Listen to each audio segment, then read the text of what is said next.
Avvalambor assalomu alaykum, kanalimiz a'zolari, mana navbatdagi high-tech shtampovka darvozamizni o'z egalariga kelib o'rnatib berdik.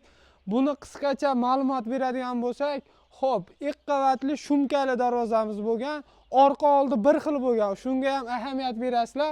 Orqa oldi bir xil deganda mana orqa ko'rinishi ham mana shunday bo'ladi. Orqasiga ham xuddi 2 stenada nержавейкаларni o'rnatib berganmiz. Xo'p, endi buni qisqacha materiallari, kraskalari qanaqa ishlatilganlarini bir qator sizlarga tanishtirib o'tamiz. Xo'p, yondorlari 10 stena bo'lgan, 10 107 stenada bo'lgan. Taglari 10lik shvellerda bo'lgan. Kraskalariga keladigan bo'lsak, kraskalari toza avtomobilning kraskadan ishlatilgan.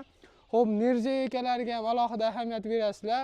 Nержавейкалari ham haqiqiy o'sha zanglamaydigan nержавейка toza mahsulotda ishlatilgan. Xo'p, zamoviga keladigan bo'lsak, zamovi toza o'sha rossiyskiy brendiga tegishli Zubr zamovdan foydalanib qilib berganmiz. Buni orqa tarafini ko'radigan bo'lsak, yana bir qator.